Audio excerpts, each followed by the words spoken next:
Talmor, Shishin Marachi. Talmor is my home. My family have worked the land for generations. My gran says the island does not belong to us, but we belong to the island. And we must be ready, for a great evil is coming, and death follows with it. Listen and subscribe to the latest season of Undertow, The Harrowing, a Storyglass production presented by Realm, available wherever you get your podcasts. The thing that I fought tooth and nail to bring my son into is Dungeons and Dragons. That is the ultimate solution to parenthood. I'm Alexis Ohanian. In my podcast, Business Dad, I'm hoping to open up the conversation about balancing careers and family. I talked to Rainn Wilson. I wanted to learn more about Rainn's advice to play D&D with your kids. Business Dad is available now, so be sure to listen and subscribe wherever you get your podcasts. And that same elementary school teacher called me up and said that he had read in like the Chicago Sun-Times or the Tribune, one of the major Chicago papers, that Joanna Merlin, who was an actress and a casting director for Harold Prince, was going to be in Chicago during my Christmas break. And they were having this open call for the next Hal Prince, Steve Sondheim musical. And he was like, you should forget going to Puerto Rico and you should come and do this open call. And I was like, a cattle call, really? And he said, you should.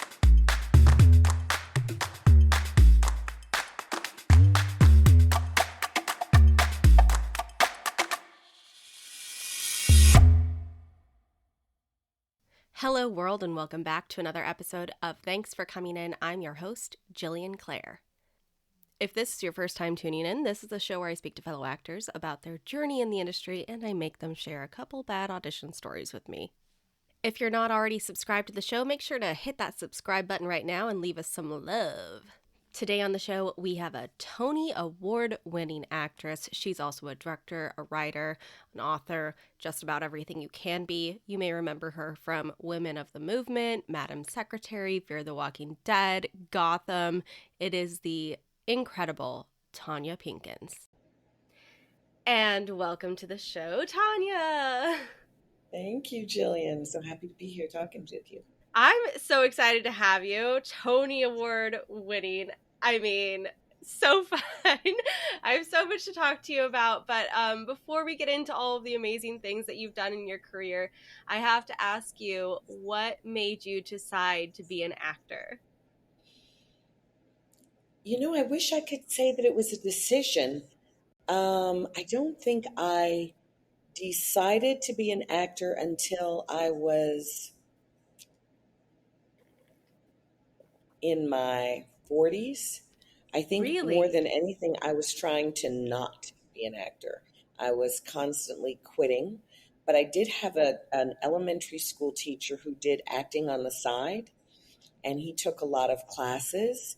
And he would have us do Broadway-type musicals, and he'd rent all the costumes when I was in elementary school.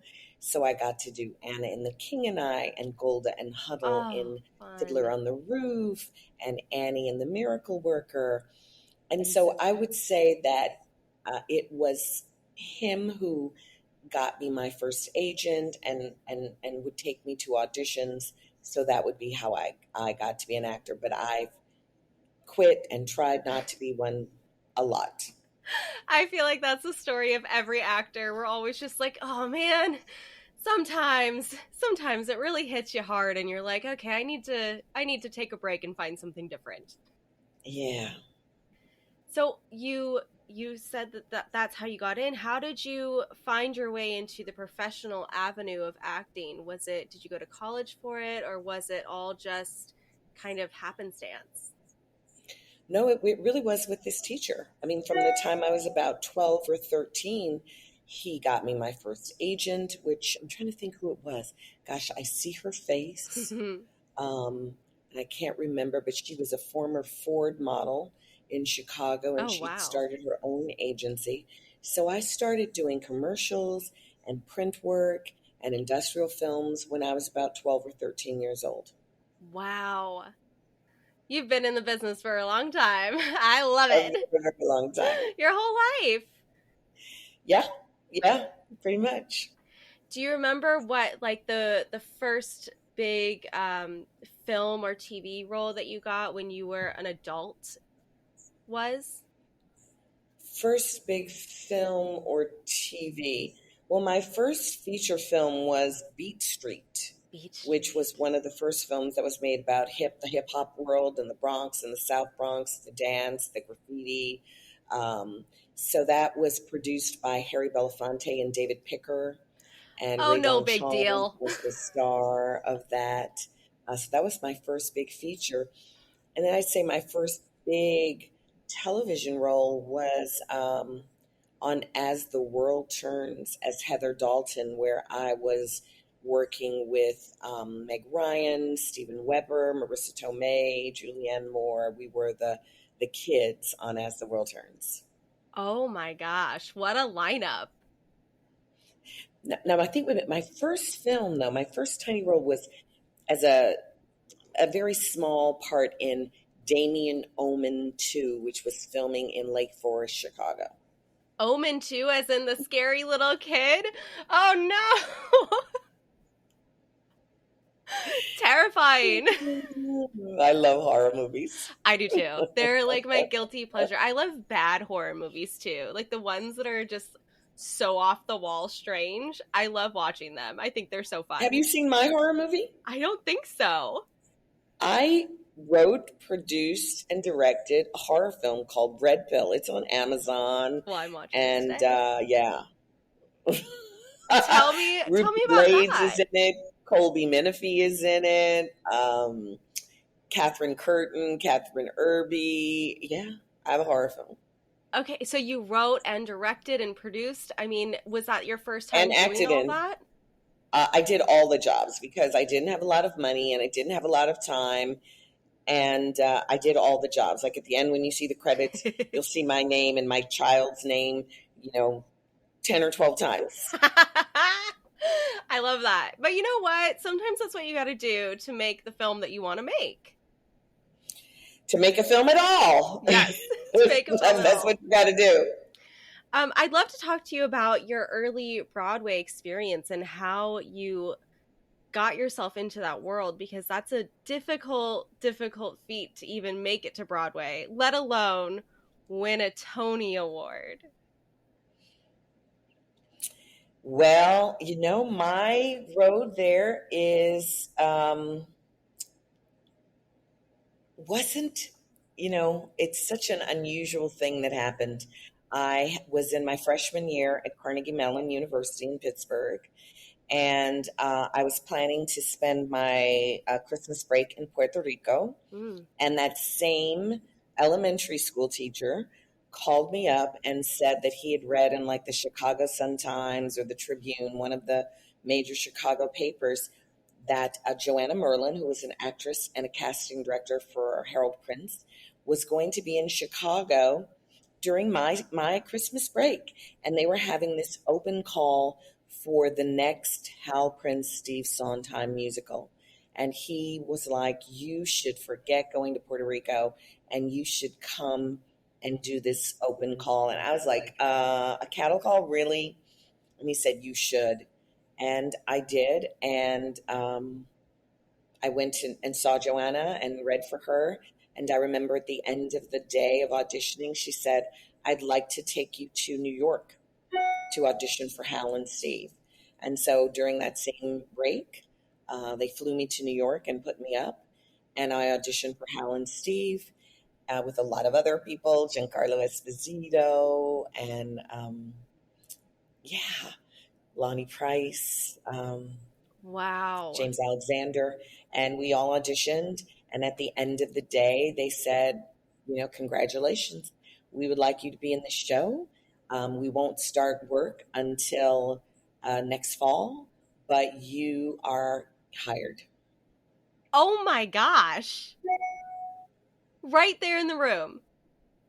Right there in the room. That's remarkable. I mean, that There's rarely an audition happens. for you right there. There's one right there. I mean, that rarely happens. And for it to happen with a Broadway show too, I mean, I feel like Broadway shows, it's like 20 different callbacks of try this, do this, and figure this out, and here's the dance, here's the singing. I mean, it's usually so long, like such a big process. You know, I think there was something I figured out very early in my career. Remember, I've been doing this for almost 50 years. That, you know, I remember when I first came to New York and people would have me audition for like 20 minutes. They would have me sing all kinds of songs, just sing all the things I was capable of doing, even though they were only going to have me do this very small, limited thing. Mm. And I think after a while of doing all that prepping, I just finally found like, these are some songs I do well. These are some things I do well. And that became what I did. No matter what they were asking for, I would go in and show you what I do well, rather than trying to go in and show you that I can do what you want to do. My focus began on, I want to be able to do the things that I can do well. And so that's what I'm going to show you. Mm. That brings me to, I've been asking actors this recently because I find it fascinating. I want to know, when you get a script for an audition or a callback or whatever it is, how do you break it down? Do you have your own method? Do you pull from multiple methods? I would say I pull from multiple methods. One thing is that sometimes I just read a script and it speaks to me, like the emotion is there as I'm reading it. Mm. And that's a real great gift. When the material, you just respond to it instinctually. I studied many methods with many teachers, but the Meisner method of figuring out, what do I want, what's in my way, what are the different tactics I'm going to use to try to get it, that is something I do. I always look for what is happening at the beginning of the script and or the scene rather, and what is happening at the end. A number of my casting director friends have said that they want to see a change. Like every scene should have a change. If it started off happy, it's got to end sad, or vice versa. But that they're looking to see an arc. They're looking to see how a character evolves or what changes in the action. And then I worked with a man named Tim Phillips, who has a wonderful book called Audition for Your Career, Not the Job. And I think that really reflects the fact that I decided early in my career that I'm going to audition with what I do well. And if you're not looking for the thing that I do well, this is probably not the right job for me. Tim Phillips has a method he calls Sherlock Holmesing the text. And some of the brilliance of that is he talks about, you know, the detail that film and television writers take with making sure every word on the page is exactly what they mean. So particularly with television and film, he has you go word by word and tell you, what is that word telling you? Specifically names. What is the meaning of the name? You know, what is the origin of a name? Because that's telling you something about the character, that a lot of television people use names to keep certain qualities in their mind. So if you take the time to look at the etymology of a name, you may find some hints into the character. So those are some of the techniques that I use when I'm working on material. I mean, those all sound fantastic. I'm a Meisner girl myself, and I love the way he breaks things down, and I love that you can go into any Meisner class anywhere in the world and you're going to be able to find people who you connect with, and that you can immediately say, hey, you want to do some repetition? And they're like, yeah, let's do it. I mean, it's so nice to have that, that sort of community around acting. It is. Now, since I'm an old Meisner person, like I said, I've been doing it. I first started studying in the method when I was 15 years old.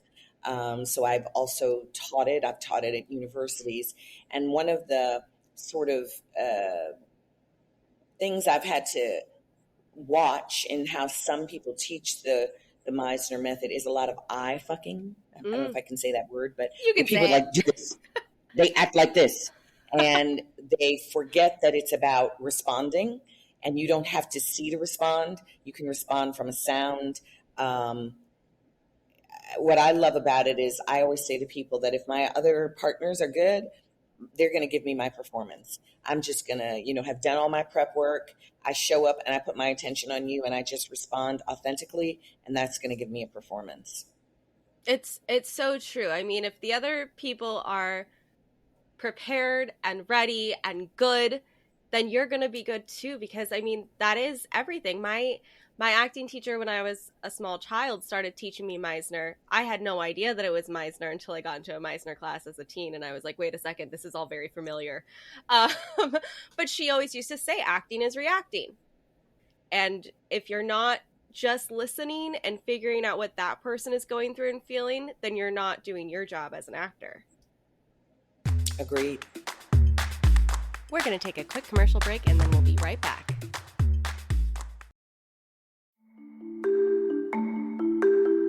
As a podcast network, our focus is bringing you shows you love to listen to. But we also sell merch related to those shows.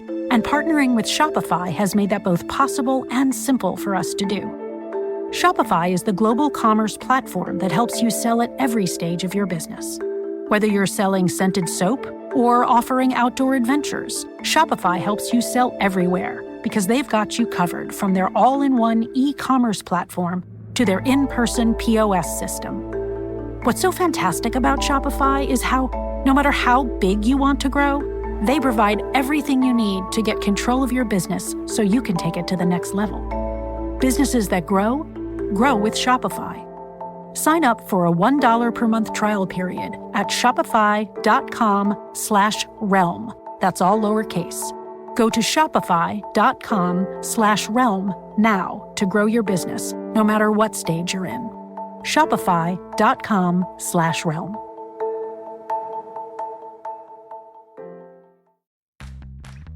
You can shop from anywhere doing pretty much anything. You might shop while working, eating, or even listening to this podcast. And however you shop, we all know and love the thrill of the hunt. But do you also know how to get the thrill of the best deals? Because Rakuten shoppers do. With Rakuten, they get the deals they love with the most savings and cash back. And you can get it too. Start getting cash back at your favorite stores like Sephora, Nike, and even Expedia if you're looking to get some travel in. And getting cash back doesn't mean you have to miss out on sales, because those can just be stacked right on top. It's easy to use and based on a simple idea. Stores pay Rakuten for sending them shoppers, and Rakuten shares the money with you as cash back through PayPal or check. Download the free Rakuten app and never miss a deal. Or go to Rakuten.com to start getting the most bang for your buck. That's Rakuten.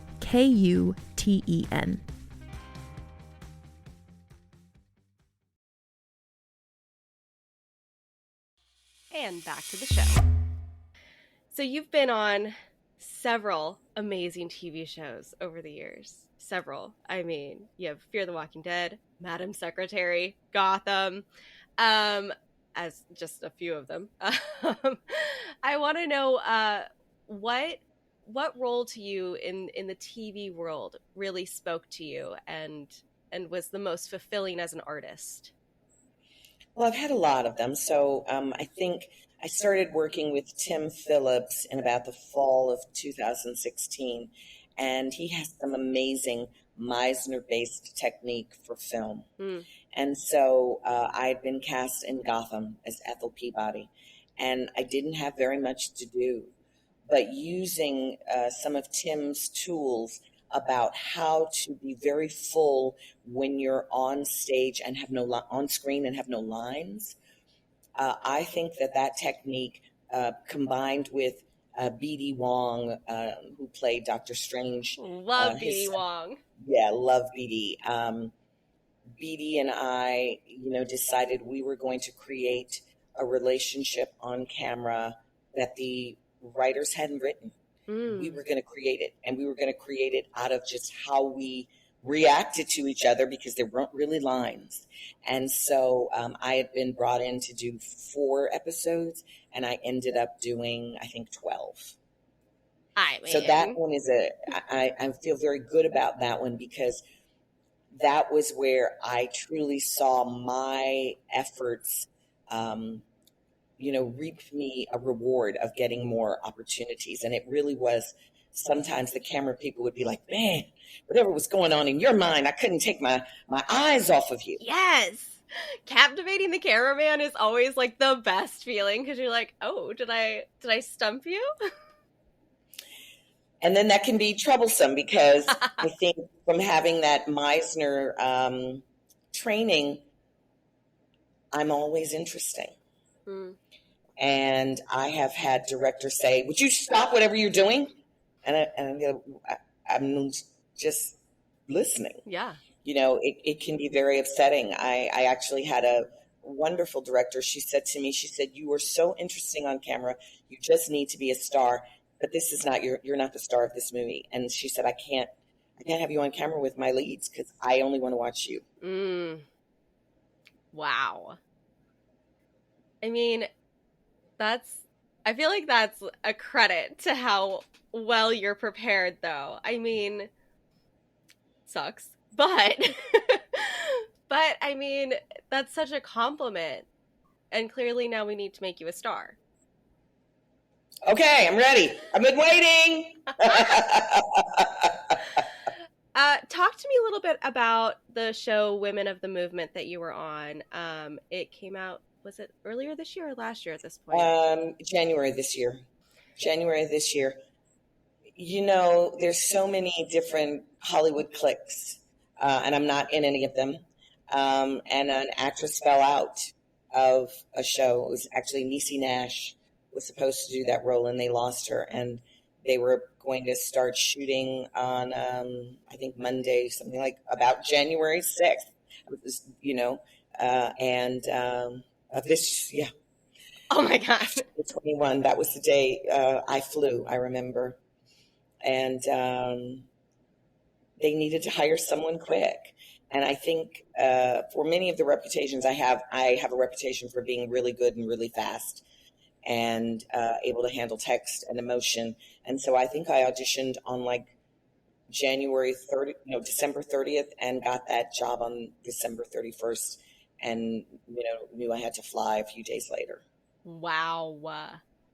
Probably emotionally the most difficult piece I've ever done. We spent 3 months down in Mississippi, a place I said I was never, ever going to even visit. But I was down there. My family's from Mississippi. I found some relatives, and I lived in Mississippi for three years, and it taught me a lot about what is America, and the fact that for me, living in major cities like Chicago, New York, Los Angeles, that is not the majority of America. People don't live the way I live. Which is an important thing to know as an actor. I mean, that show was so heavy to watch, and I'm wondering how it was on set. I mean, were you able to keep your spirits up together in between takes, or did it feel as heavy as it did for viewers? Oh, it was heavy.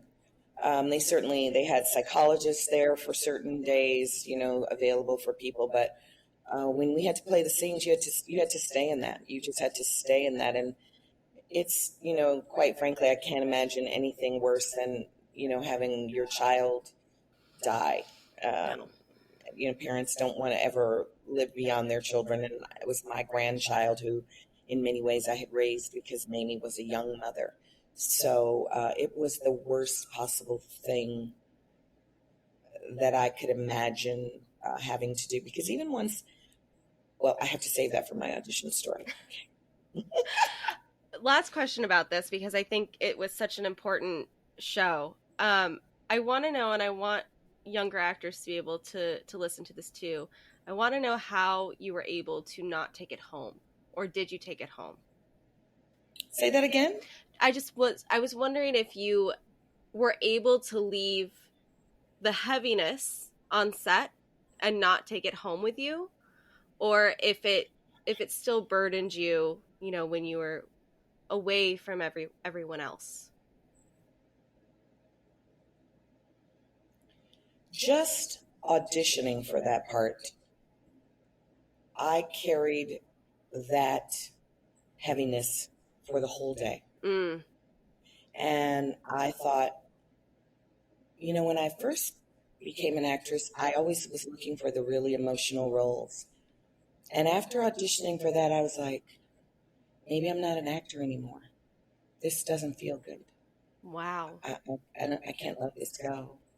And so when they called me about the callback, I was both happy, but I was like, oh. And, for the original audition, I didn't even think I had a shot. I said yes to the audition because I was getting to audition with Gina Prince Blythewood, who is, this brilliant writer, director, showrunner. And, I wasn't even trying to get the part. It was like, I get to be on a Zoom during the pandemic with Gina Prince Blythewood? Of course. So, of course, when they said callback, I was like, ugh. I need to shoot my shot one time and be done with it. And one of my teachers, William Asper, God rest his soul, he used to say that a good technique for any kind of audition was to always have something planned for yourself after the audition, because he said the energy of looking forward to something after will carry. I don't know if you've ever watched those tapes of people walking into the room, but they often say that people get the audition by how they walk into the room. Like, you walk into the room like you're going to get something. So he said, having something prepared for when you, after the audition, has this little twinkly mystery. And people are like, well, what is that little secret they have? So that is a technique that I've often used with auditions. For this one, I was like, they're going to get one shot. I'm going to let myself go all the way there. So I remember, I got my lighting all set up. I put my X's on the computer monitor for the different characters. I really prepped it and prepared it, and it was like, we're gonna just go there, and then we're gonna be done. And then I have something fun to do. And so, they asked me if I was ready. I said yes. I shot my wad, and the showrunner goes, oh, can we do it again? I forgot to tell my family not to walk through the room. Oh my gosh. I was like, sure. But I shot my wad, and we did it again. And thank God it was all videoed, the Zoom video. Yeah. So they had both takes. Wow. And then you booked it. Well, I was going to ask you to share an audition story, but is that the story? You have. So you're working on a new play right now, is that right? Just finished doing A Raisin in the Sun, which is a classic play from 1959. It was on Broadway, but we did a different version of it than had been done in New York. We did the entire play that Lorraine Hansberry wrote, which included another character, a neighbor. Really? I didn't know there was an alternate version. And then before we go here, I do want to talk to you about Red Pill. I know we talked about it a little bit before, but I want to know what it was like for you to handle all those roles, and also if you're going to do it again. Jillian, it was like, this is what I was born to do. Yes. I wish I had become a millionaire early so that I could have just made movies over and over again. I loved it so much. I never worked so hard in my life for so many years, and it was so worth it because it was mine. We as actors are really other people's tools. We come in and we gift them with our skills and help them bring their vision to life, and then we walk away and they have this castle that we've built for them. This was one of the first times that I got to build my own castle, and it was thrilling. And, I currently have options on 3 other projects, and yes, I want to do it again and again and again and again and again because I loved it. Oh, I love that. Yes. We love to see it. We need more women behind the camera. I love this. And I was going to ask you, what's next? So what's next? You got these options? Right. Well, I'm, shopping a series that I adapted from a bunch of Angels and Demons novels. So trying to find somebody to take that on. I have 2 film scripts. One I'm doing a rewrite of and looking to raise money for those myself. One of the things I learned making my own film is that a film is a piece of real estate, and it makes money for whoever owns it for as long as storytelling is out there and people are looking to have a story. So if you can be fortunate enough to maintain ownership of the film and only license it to other people for their use, then that is something that you and your descendants can continue to capitalize on forever. So learning to raise money, which is a very different journey, and I don't know how, haven't done it yet, but it's very different than just signing with a studio where they hire you like an actor, and they make the movie and you're hired to do this, and then they can fire you or they're done with you, but they own it forever. So really trying to learn that new skill. Wow. Well, you got a lot on your plate, and we love to see it. We love to see a working woman busy. Do you have social media so people can follow you and see all of your stuff? Yeah, at Tonya Pinkins for Twitter, Instagram, Facebook. Also, Red Pill has a game. Ooh. So if you go to the Red Pill movie website, there's a narrative game to see if you can survive a world of red pills. And I also did a book called Red Pill Unmasked, which is available on Audible, and it's also available as an ebook on the website, which really gives you the details into the making of the film, from idea all the way through, promotion and getting it out into the world. Wow. Actor, writer, director, author, professor. I mean, what don't you do? Do you sleep? I am fortunate to be one of those people who do not need a lot of sleep. So I probably sleep 4 or 5 hours a day. If I need a nap, like I just woke up from a nap before we were talking, I take a nap, but I am very comfortable doing more than one thing at a time. Like I'll be watching TV and reading a book or doing something else. And I always have multiple projects in my mind at the same time. I remember I was talking to this guy who built, his company's called like Liminal something, but he built a whole system for people to do plays on Zoom during the the pandemic. And Andy Carlucci is his name. And I asked him, like, he's so smart in his brain. And I'm like, Andy, tell me what it's like inside your head. And I thought in many ways, I'm not as, brilliant as he is. But he described that it was like he was standing in the middle of a round table around him, or a series of tables. And on every table was a puzzle. And he would, go up to one table and do as much of that puzzle as he could. And if he couldn't finish it, he'd move to the next table and, solve as much of that. And then when he solved that puzzle, that table would go away and a new one would come up. And that's kind of how I think my mind works. There's always a whole lot of puzzles and ideas and projects that I'm working on, and I give a little attention to many of them every day. And then I have my downtime, which isn't really downtime because I love to binge watch a series on TV, but that's like study for me. Exactly. Like I'm learning how people are doing things. What's because storytelling is changing all the time, and with the streamers and the fact that you can binge, the fact that now we have stories that move in and out of time. So, like, you could be moving 50, 60 years last night, 30 years ago, last week, so there's a whole new kind of storytelling going on. That's amazing. Well, I can't wait to see all of the puzzle pieces put together on all of your new projects so that we can all enjoy them. And it was so lovely talking to you. I hope to have you back when one of those puzzles is out in the world. Sounds good. I like it. I'll be back for my next film. Yes. Thank you so much. Thank you, Jillian. You have a great day.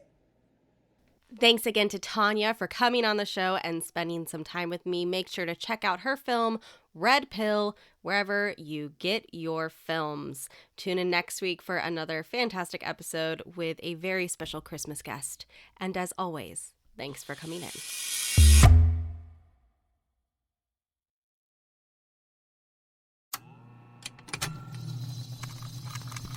Contained herein are the heresies of Radolf Buntwine, erstwhile monk turned traveling medical investigator.